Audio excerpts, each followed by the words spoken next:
You're listening to Together by AGCI. I'm Melissa Rush. And I'm Marisa Butterworth. And we're talking about how to survive the first year after you've brought your child home through adoption. And it's kind of a big one. It is a big one, and it's something that Marisa is very familiar with.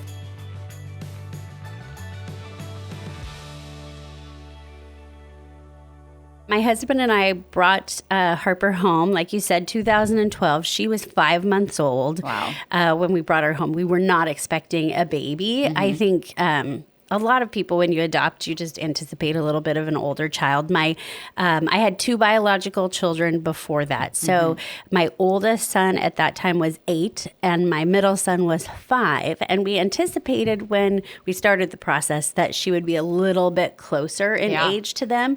But that's not how it worked. That wasn't God's plan. And so Harper came home 5 months old, and it was like kind of... I don't know, like a shock to the system for me, at least. I can't speak for my husband. Maybe he was like more well prepared, but I don't know. Like my boys were like getting their own cereal in the morning, like not waking. They were early risers. So like the 5 a.m. call time when they're like, hey, we're awake. It's time to get up. Have been for hours. Yes, literally. I mean, side story, but like I was awoken to like marker all over the face, nail polish, like all over everything. You know, these are the things that my kids, continually, did. Painted your nails when you were asleep? Well, no, their nails. Oh, their nails. And thankfully, no marker on my face. Oh, okay. Because I was visualizing you waking up with your nails painted and marker on your face. I was like, oh my gosh, wow. Okay. I mean, I'd have to be a heavy sleeper. I wish I was enough to make that happen. But they were like at a new stage finally where they woke up, they got ready for school, they were kind of out of naps. And I don't know, I kind of forgot what it was like to start over with a baby. Yeah. And then, obviously we'll talk about it here coming in, but all the additional layers of what that looked like when your child is adopted from another country and, how that all played out. Yeah. Well, that's like a pretty big change, especially if you're not anticipating it. Did you guys still have baby stuff? No. Yeah. Okay. I mean, we didn't. We, by the time she came home, I mean, it wasn't some like more local adoptions. It'll be like, hey, next week you're flying to Florida and picking up your child. And ours, I mean, we knew. You had some time. So we had baby showers and had like stuff. But I mean, she was our first girl. So it was definitely all the like fun girly stuff that we were getting and like kind of hit reset on that. So our first year might look different from other first years where maybe their child or children are older. Maybe it's a sibling set.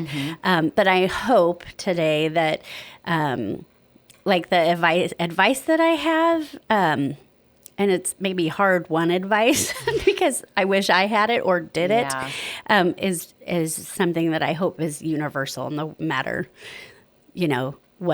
how old your kids are, what it looks like, what the issue is or issues that you're facing, or challenges, maybe I'll say instead. But just no matter what, when you add another child into your family, it can be complicated and challenging. Yeah, absolutely. No matter and how... wonderful, but all those things too. Yeah, no matter how a new child enters your home, it's going to be an adjustment. Yes.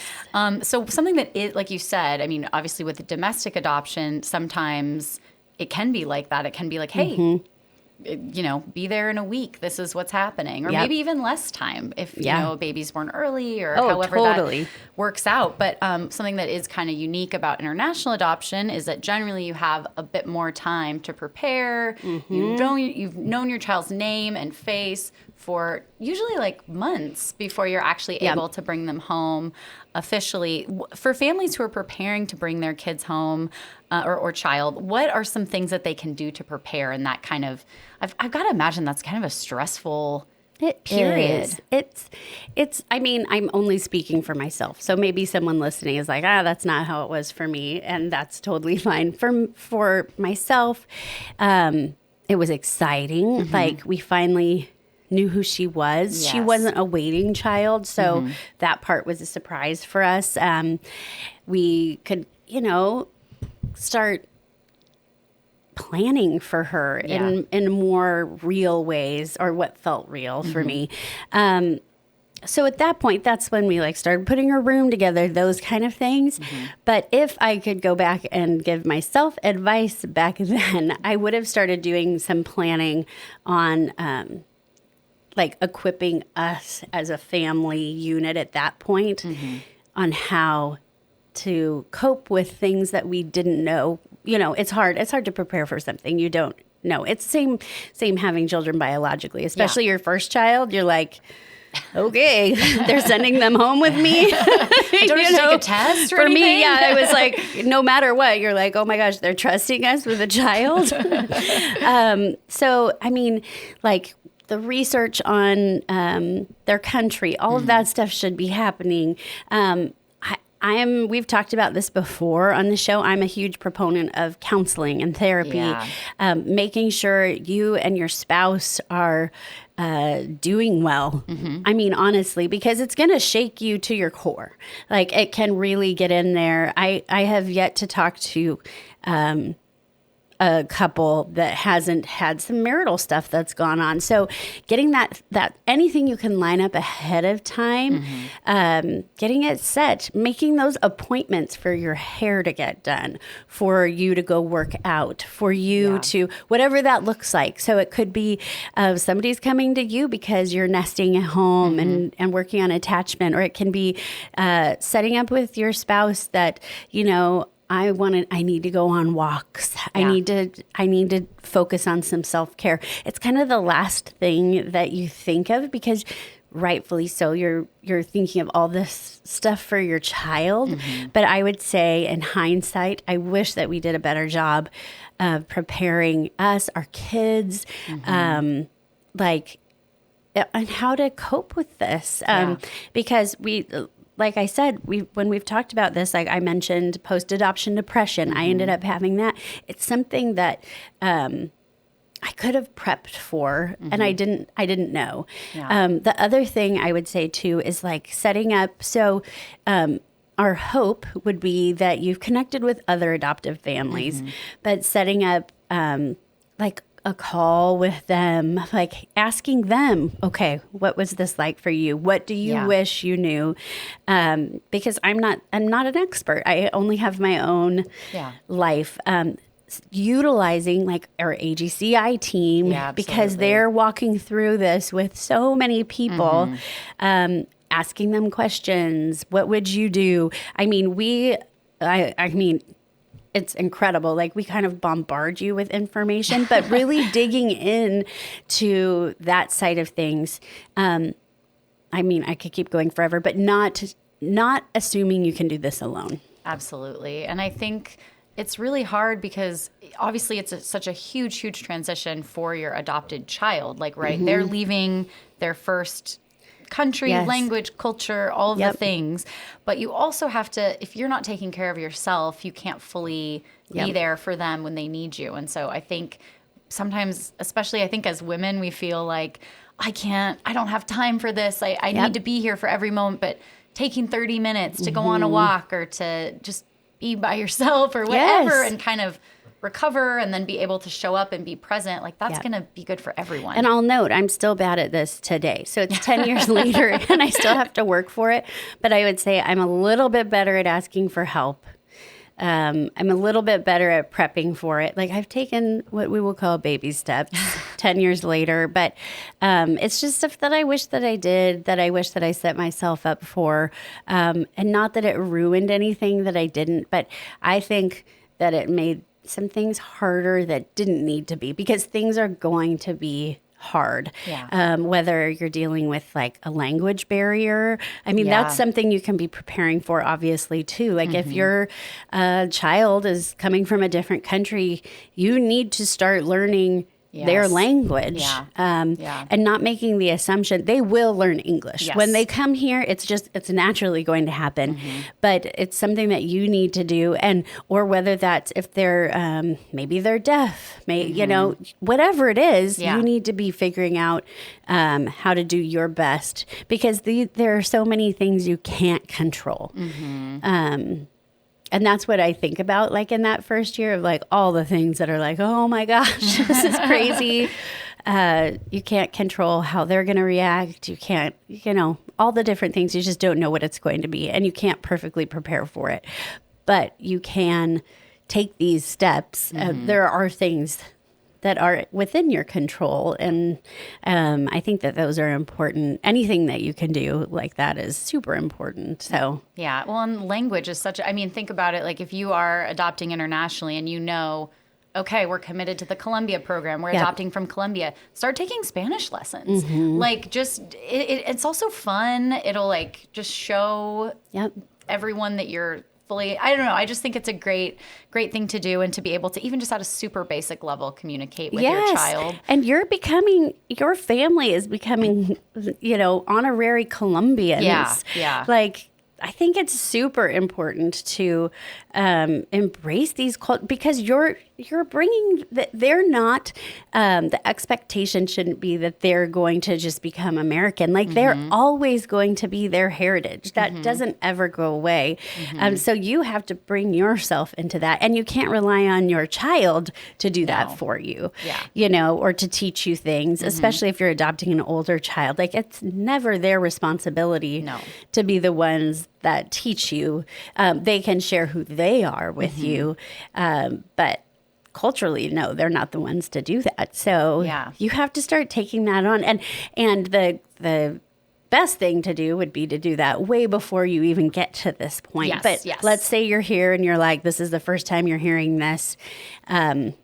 And start it now. Like it's not too late. Even if you like look back and wish you've already brought them home, do it now. Like you can start all of that now. And what like a wonderful, beautiful opportunity to get to be like, okay, let's learn how to make arepas. Let's take Spanish lessons as a family. Let's, figure out what the major holidays are and make that part of our Put it on our calendar. Start experiencing this. It's fun. Oh, it's totally fun.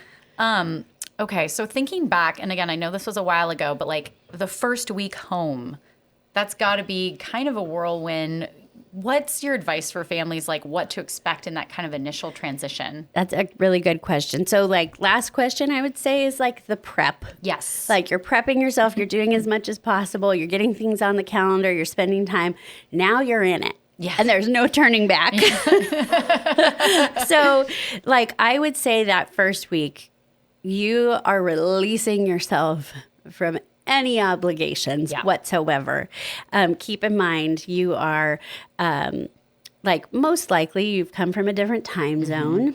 You may have children that came with you to adopt, or maybe at home. So they could be dealing with a time change. Your adopted child is going to be dealing with a time change, even if it's 2 hours ahead, even if there's something about that coming home that's like, oh my gosh, you just need to like let go of your schedule, in my opinion.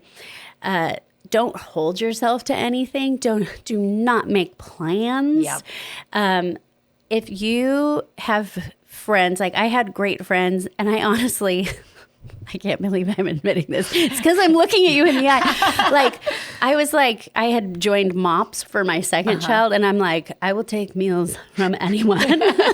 Like, please, God, I need your help. Set that up ahead of time. Do not be afraid to advocate for yourself, especially that first week. But keep it good. If people are willing to keep it going like 2-3 times a week, but advocate for that ahead of time. I should have mentioned that. Enjoy those meals. Like, people want to help. Yes. Let them DoorDash something to you. Do it yourself. Like whatever it is, you need to take the cooking, the cleaning, unless that's something that happens to relax you. But even then, you're just there. You need to be sitting on the floor, figuring out what your new family looks like, and sleeping when you can, like resting. allowing your child to rest. You know, our daughter, I mean, she was a baby, but we quickly found out she is like the most extroverted person that you've ever met. And she was then too. She is now. I have met her. You can confirm. She is. She's wonderful. She is. So for us, we figured out quickly like, oh, we need to leave the house. Now, that didn't mean I was like out showing her to everyone and like having people talk to her and touch her and all that kind of thing. But that meant I took her to Target. I had some time. She was happier being out with people. She loved her siblings. So you being sensitive to whatever their personal need is. And when you stop and just take that moment for that week, at least, I would go longer than that if you can, just to relax, be together, hang out, get to know your child, bring it all down, and, you know, just take expectations off of yourself, off of your child, and just like treat it like you would any major life change, that you need time, that they need time, that you need rest, and just enjoy how beautiful that first week home is. It's exhausting. And I mean, everybody's stories that I hear are different, but just like sit in it. And that's hard. It sounds easy, but just sit in it and take those like to-do lists and burn them at least the first week. Like you can't live like that forever, but you know, just spend that time and let yourself. Yeah, that's such good advice. I mean, I feel like just as a society, we're so focused on like the bounce back and just like getting right back into your routine and schedule and all of that. And it's okay to, you know, for even a few weeks or however long you need to just like, this is a huge change. This is a huge transition. And your life is going to look different forever. And you got to figure out what your new normal is and maybe let go of some things and welcome some new. Yeah. I love that you say that. Yeah. And you're going to you'll give yourself the space to do that.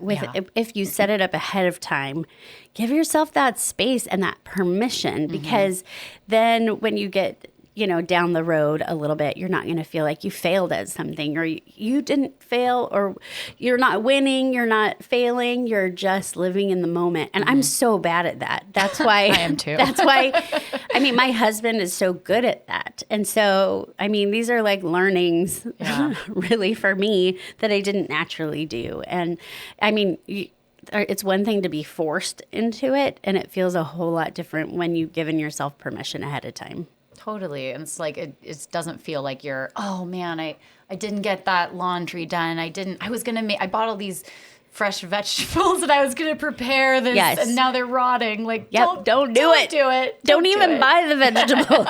Like, your kids are going to be fine. Whatever meals people bring, like, that's what you're going to get. If you find yourself like, oh, I don't have anything to feed my children, they're going to be fine with whatever you find in your freezer that you throw in. Like, it's a week. And you don't have to be parent of the year. And I'm speaking to mothers and fathers, not just moms. Whatever your family looks like, I'm speaking to the adults here. Like, and that includes like working. Do not work. Do not, you know, you need to just be home. Like I said, on the floor, living it. And figuring out what your family looks like. And you don't do it in just a week, obviously, but it's a solid start. So once the dust kind of started to settle, and again, I know like we're talking about the first year. This is not like, oh, after a week, everything's great. And now we're on this routine. But what kind of, as you kind of adjusted, you're like, okay, this is our life. This is our family. What surprised you about now being a family of 5 and, you know, with your youngest child obviously being brought home through adoption? It's a good question. A lot of things did. And honestly, like, I joked with you about this before, but there's a lot that I don't remember of our first year. And not because of the like time it's been, but probably because of how hard it was. And not to like scare someone off. But it's hard. It's like anything that's worth doing. It can be really hard. So, I mean, it's such a good question. I would say that there were like stages in how I approached things, like seriously. I would say the biggest and first adjustment was really just like adjusting to a family of 5 for me. Going from 2 kids to 3. And you're outnumbered. I was outnumbered. And I guess like it's kind of embarrassing to admit, but like that was my breaking point where I realized I couldn't have things exactly the way I wanted them or control things the way I had wanted to. So I don't know how else to say it in a nicer way. But for me, something kind of had to break in me where I was like, I'm expecting too much of myself. And I can't do all this. I just can't. And that's okay. But it took me some time in counseling to get there where I was like, okay with it. And I realized it. And that's like something I wish that I had heard like from other families. I wish I took more seriously and that was fine. Like, who cares? It's so much better on the other side when you're like, my house doesn't have to be perfect. My kids don't have to be like groomed well. Maybe they didn't get a bath today. That's fine. That's okay. Now my kids are just crazy, but I don't have to put on some kind of front maybe that I'm like, got it all together. I was also, I should mention, like at the time I was a pastor's wife. So there was maybe another layer of expectation on me that was put on me. I also put on myself that I had to eventually get back to church and eventually show up and look like I kind of had it, that I'm okay. And I now at this point in my life, I completely, that's a boundary that I have that I don't have to show up pretending to be anything. And I think as, like you'd mentioned before, like as Christians, sometimes we put that on ourselves and then, or people put it on us that we have to like put some kind of show on. And so I tried doing that at the beginning and then just realized that there was no possible way. Like I couldn't survive. I was surprised on a positive end. I was surprised by how and this isn't everyone's story, and this should not be the expectation, but how perfectly our daughter fit in with our family, and how immediately my boys adored her and never stopped. Now they're 10 and 15 and almost 18 and they fight. And so not the expectation that it's I don't want to ever communicate something that's false. False. But my boys adored her. She was a delight. She had other things that were hard, but I was surprised, I loved that. Like, that was such a pleasant, beautiful thing to feel like for us, our story was that we felt like our family was very complete in that moment. Like, oh, we were just waiting all along. And we had waited about 3 years to bring her home, and that was really difficult. But when she came home, we just, especially when she like entered into our home when we were a complete family unit, it was like, oh, God we had to just wait for her.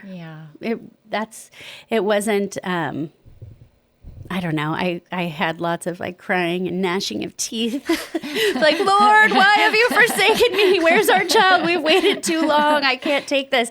And those are all. She wasn't born yet. She wasn't born. She literally wasn't born yet. And that's not everyone's story. But for us, that was like, I was like, oh God, your timing is perfect.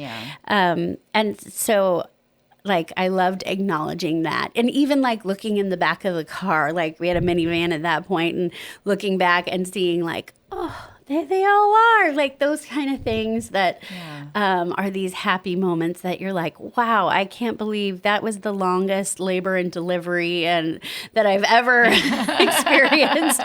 And wow, look in my back seat. Like, I have this amazing, incredible family, and I'm so lucky that here they are, like here, with all the messy stuff. And maybe Harper just like pooped up her back and the car seat's totally demolished. But that was like, I don't know, it just was such an incredible surprise, like a delighted kind of surprise. And, you mix in like, oh, I have to go now to see the international specialist, and she has to have tests run when she gets home. And a lot of people return with, maybe you just don't know. You don't know what your child's has going on, or maybe you do know some of the things, but a lot of time you end up either way. You're in at the doctor's office. And so like I said, I would still protect that first week unless your child is very ill, obviously. Yeah, of course. You get home and you get them to the doctor right away. But, just to like have some time and space to just be and enjoy that. And then, I don't know. There was a lot I didn't expect on the good end. Yeah. I also just, didn't expect to not ever sleep again. So there's that. But lots of good surprises and things. And my boys loved helping out and, like bringing her things, playing with her, like entertaining her, holding her. They rose to the challenge in ways that I didn't expect. And I think that it's unhealthy. Like that expectation shouldn't be put on your biological kids or previously adopted, whatever your family looks like, your kids that are home already. Kids already home, yeah. They shouldn't have any expectations put on them of what that looks like. But so that was pleasantly surprising that I was like, oh, look, you guys are actually good big brothers. You fight all the time, but you're like united in your mission to spoil your baby sister. So they still mostly do that, but it's not as sweet. She wants more. She's like not okay with them growing up and having lives. I'm not either, though. I'm with her. Well, my heart was just swelling hearing you talk about that, because I think it's just something you've, thought about and prayed about for so long. And then to finally I love that visual of everybody in the back seat, all safe with you and your family. Finally, what a wonderful memory. It is. I still have that moment sometimes while they're back there fighting. All in one seat, one row in the car. I'm like, oh boy. They're screaming and hitting each other. There's definitely the moment of oh my, what have I done? And then there's also oh, look at my little mess back there. Yeah. They're mine. It's both. You can hold both. And I also just so appreciate you being vulnerable and just kind of sharing how you had to really surrender. Because I think, there's just so much. And it's external, internal, all the things. We feel I, to some degree, blame social media, but we feel we have to have Pinterest perfect, everything, families, kids, hair braids, all the things. Most people, that's not real. That's not real. I felt that pressure, and this, social media is new-ish. Yes. And so it's interesting, my friends that are maybe newer moms living under that, I don't know, that banner of perfection. Oh my gosh, I'm so glad that I kind of learned that I couldn't be that a long time ago.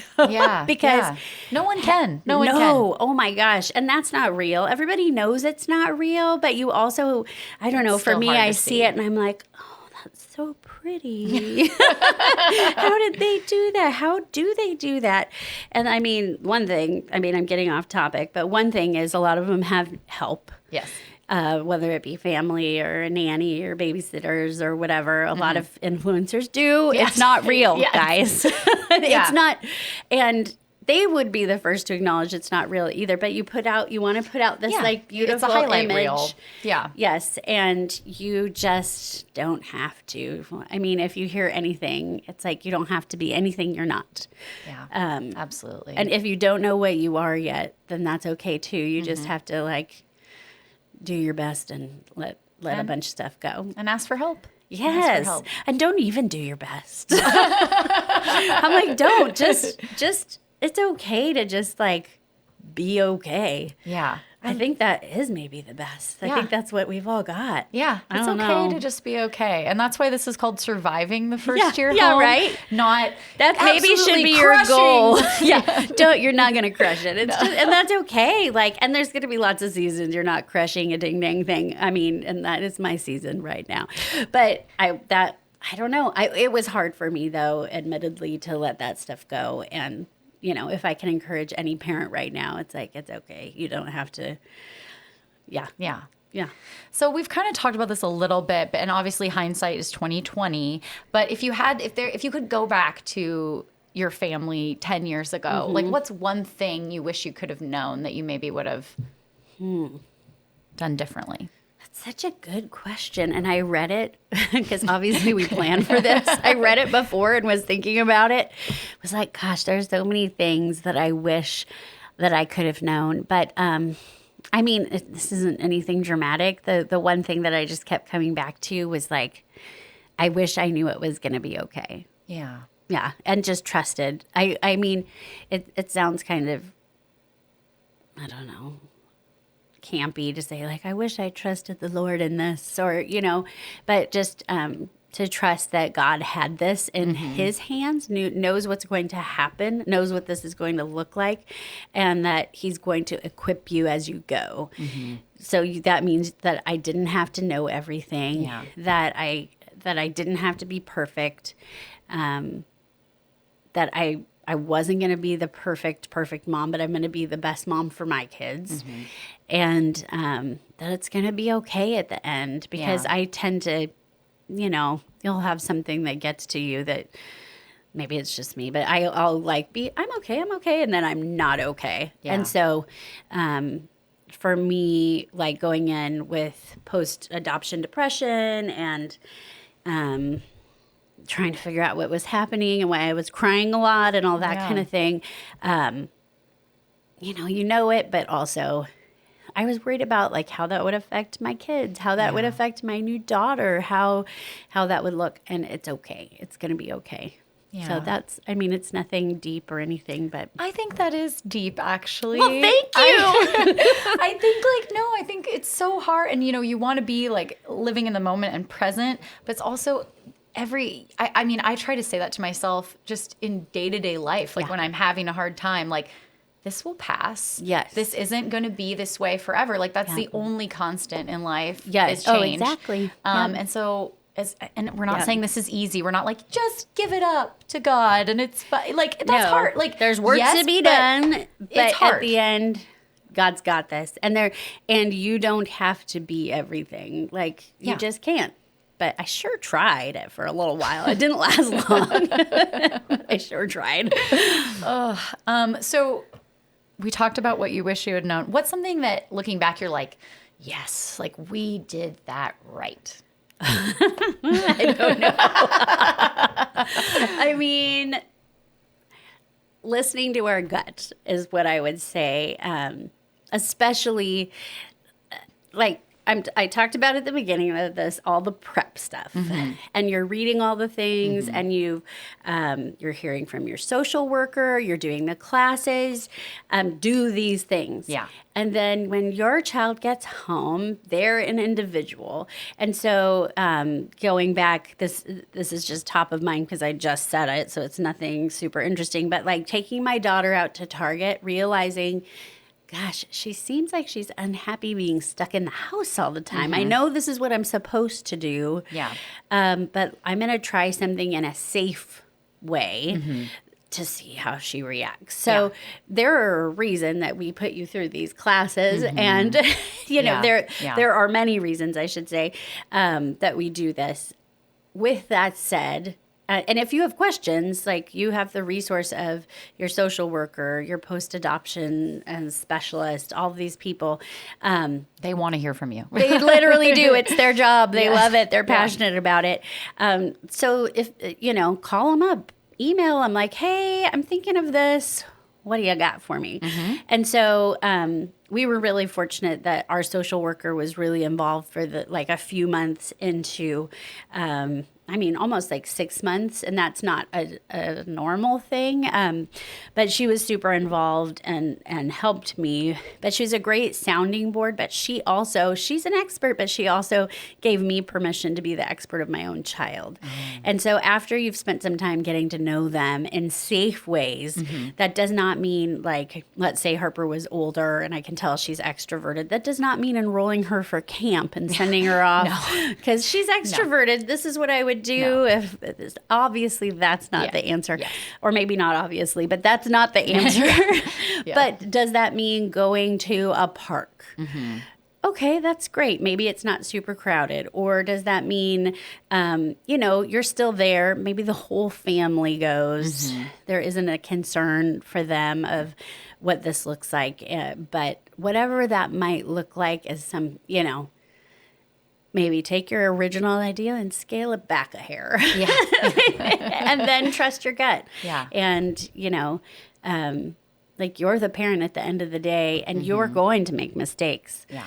And you're going to do things right too. And, just letting that happen at a certain point and trusting the training too that you received. And if you don't know something again, ask for help. Yeah. It's totally okay. I can't say that enough.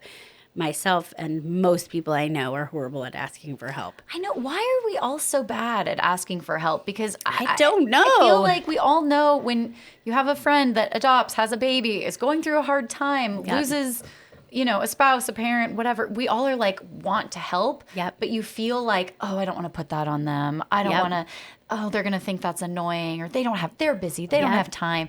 People are just like literally, They're your community waiting. is waiting in the wings, like, please, how can we help? We don't want to be overbearing, but like, we want to bring you meals. We want to take your dog on a walk, clean your house, whatever. Yeah, let them. Let them see your dirty house. Let them see behind the curtain, because first of all, it doesn't matter. And second of all, their house is dirty too. P.S. Yes. Like I had a friend when I was a young mom, right before, actually not too far before we brought Harper home, that I went to her house. I won't call her out. I don't even know if she'll listen, but I went to her house and it was messy. It was gloriously messy. And she unwittingly gave me permission to have a messy house. Yeah. And so let them in. You might be doing them a favor too of like, this isn't perfect. Let them clean your trash can. Let them that's like the grossest of the gross. If they want to do it, let them do it, because, if they're learning something, God's using them. Yeah. And teaching them something and teaching you something. And that's how we get better, by serving each other and learning from each other. So let it happen. And if you're like, oh my gosh, I would never do that, that's so gross, check yourself right now. Yeah. I'm like going to call you out to yourself of like, if you have that reaction, you need, and you're adopting, or you're a parent, or you're a human being. You're a human being.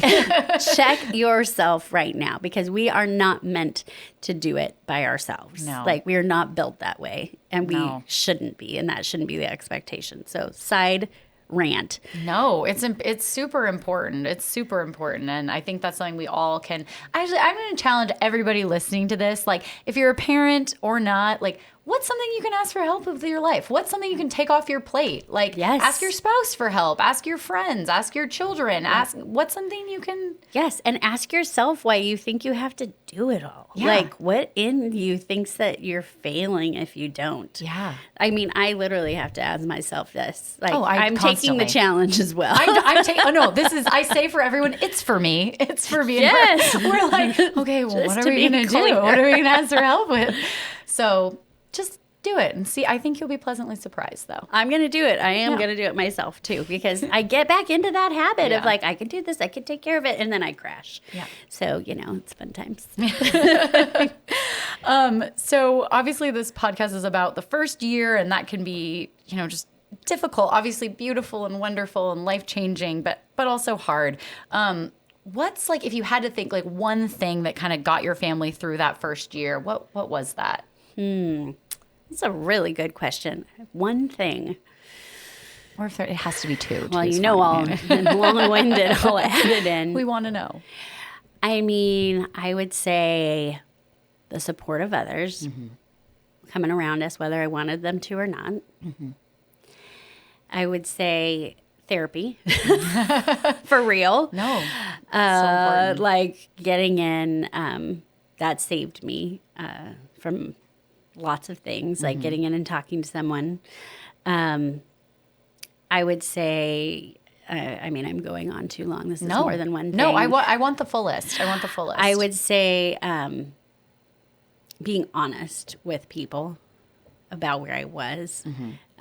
Because when you speak it out, it takes some of that, some of the lie that you're believing, if not all of it, it takes it away. And you hear it and you're like, oh, that's...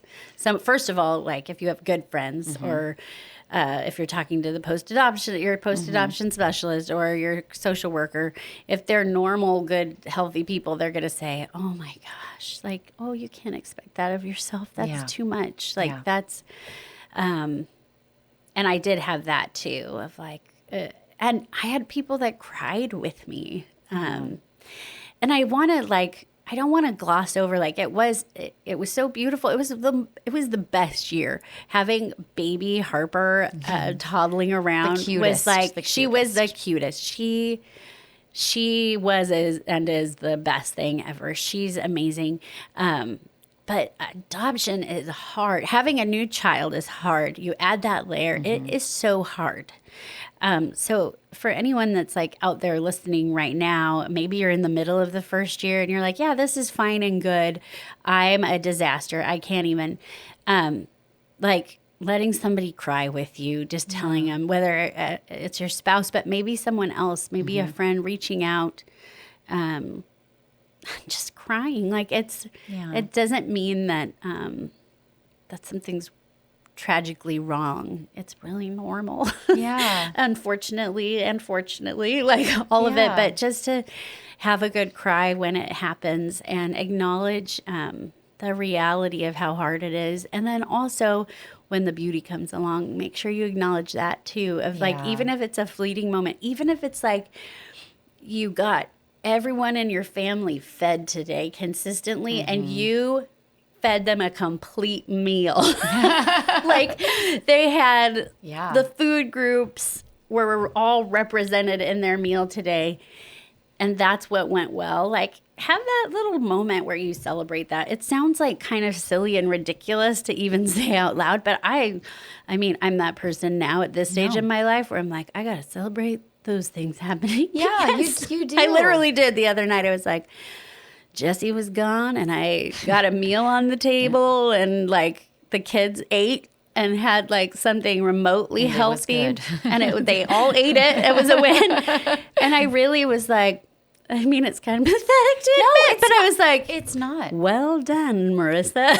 No, but just like, I don't know, like giving yourself the kudos that you need at the same time. No, that is like a real, that's a real, it's actually, I was going to say there's like a proven science behind that. I didn't even know. Of like taking, when you feel like, when you have those moments, they're not all the time, but where you're like, you're dancing in your kitchen, making dinner with your family and you're like happy. Yes. Like take a second and look around and soak that in. Yep. Because that actually makes you happier as a person. It makes you like recognize the joy in your life and all that there is to be grateful for. Not to say that there aren't really, really hard things. Oh, not to say you're not going to have garbage moments too. Yeah, you will. You will. You're a person.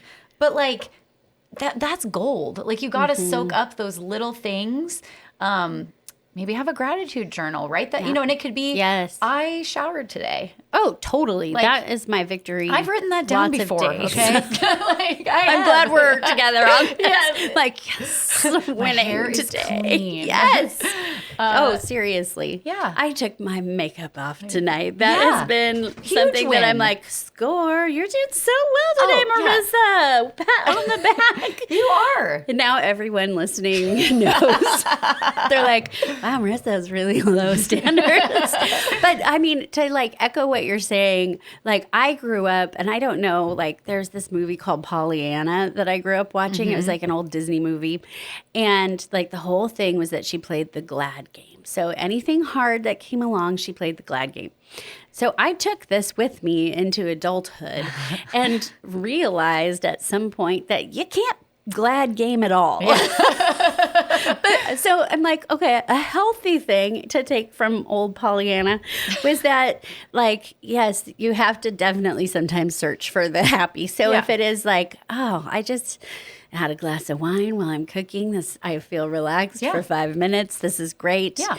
Then that's your win. And also at the same time, like you just said this earlier, like it's the both. Yes. And also I'm acknowledging that this is good. This is maybe the hardest year of my life. Yeah. And there are times I don't know if I can keep going. And I'm just here to tell anyone listening, you can keep going. Yeah. But don't be afraid to ask for help. Yep. You don't have to trudge through alone. No. So yeah, that's the long way of saying how we got through it. No, I love that. It's like, basically, you don't have to do it alone. Recognize you can, it's both and, Yep. hard and wonderful, and that's okay. You don't have to be perfect. Nope. No one is. No.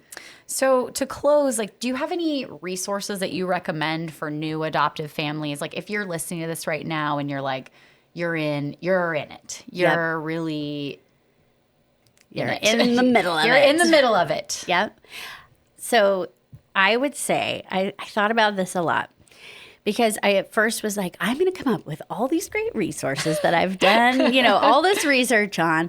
And the bottom line is that when you're in the middle of the hard, you do not have the capacity to do a ton of work for yourself because you are like literally trying to survive at that point. Yeah.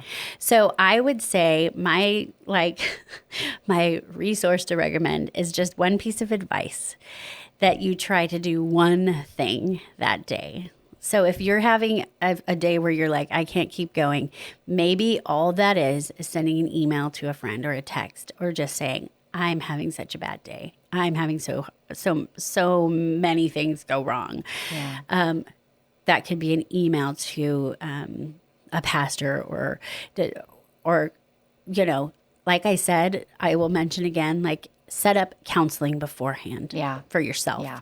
Yeah. Because then when you get to that point, it's not so hard. Yeah. Maybe you'll find out like, hey, I'm doing counseling, I'm 6 months in and I'm doing pretty okay. And then if you haven't already set that up, it's so much harder to get there. You're like, where do I even start? So you can't, it's like there's too much happening inside of you to take something else on.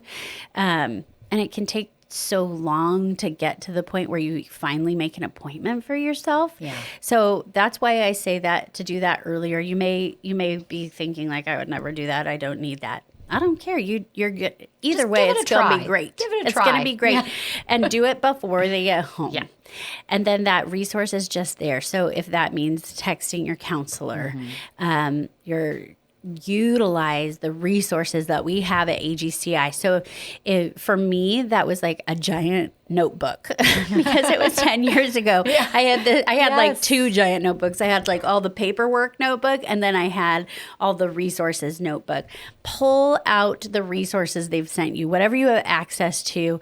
Read something, even if it has nothing to do like with what you're going through that day. Sometimes it's just like a reminder of like, I'm okay. Yeah. Like, this is normal. Okay. Like, I'm not alone in this. This is how it looks. Oh, or it's a memory jog of like, oh, I do remember that. I remember reading this. I remember talking about this. I remember this from my class. And it can be just a moment that recenters you. So, I mean, I would just say that one thing, make it something easy. Don't try to tackle it all at once. Rely on your prep. But do one thing that day. That could also be going on a walk, eating something delicious, making a yummy coffee. Like, just the one thing, whatever that looks like, that you to do to take care of yourself. So I'm sorry, like, if you wanted like hardcore, hard-hitting journalism, no one wants that from me. No. They're like, no, Marisa's not here for that. But like, that was what I just like kept thinking about, of like, that everything felt so hard that first year. Like, I remember walking around our kitchen and like, I was there for something and I couldn't even remember what I was there for. I just like walked around and like stopped. I was like, why am I in here? I don't even know. So that's where you're at. You're like, I can't even, I'm trying to do all this stuff. I'm trying to figure this out. So I'm like, you're not going to do it. If you haven't done it before, it's just going to, and know if you didn't do it before and you need help, it's, there are quick resources. You still could reach out just to your, social worker, post-adoption specialist. Like, that is a quick call of like, help, I need this. Yeah. So, and now we have podcasts. You can just like Google something of like. And there's lots of people out there that have gone through what you're going through and gotten through it and know how you feel. Yes. You're not alone. Or email us. Yeah, email us. We want to talk to you. Yeah, if you, honestly, like you can, I don't even know if if all of our email addresses are online. I don't think they are. You can email us together at allgodschildren.org. And we'll get that. And if you need help, I'm going to say that right now, especially for your first year. If you're like, I just listened to this podcast. First of all, well done for doing something for yourself. Yep. I hope it helped. I'm sorry if it didn't. But email us. Yeah. Do it.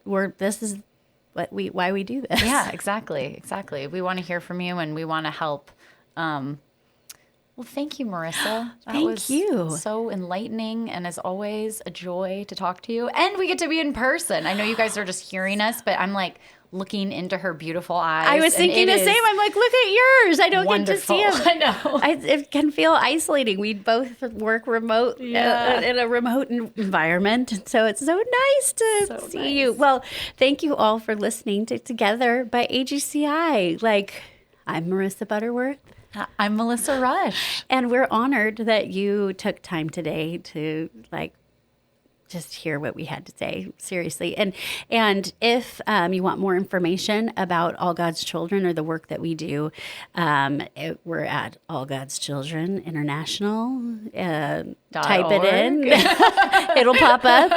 And we're on Instagram and Facebook, and I think our YouTube, we're all over the place. Yeah. So if you go onto Instagram, it's at All God's Children International to find us. And we try on this program, whatever we are on this podcast. I'm so old. On this podcast. It's a radio program. To bring you stories of hope, but we also want to bring you real life things. Yeah. And we hope that you all enjoyed it. And if you have somebody that's adopting, or if you're looking at adoption, or maybe you've already been through it, or maybe you just want somebody to hear how hard it is of what you're going through, send it to your parents. Please share this. We're honored that you would even think of that. So and listen to us. We're wherever you listen to podcasts. Yeah, you can find us wherever you listen to podcasts. And seriously, email us together at allgodschildren.org. We'd love to hear from you. Yeah, and I'll add, if you have something you want us to talk about that we're missing, let us know. Send it through. We would love to figure out how to work that in, and it may not happen the next episode, but we take those seriously. We do take it seriously. Yeah. All right. Well, thanks. Yeah, thanks. Talk to you next time.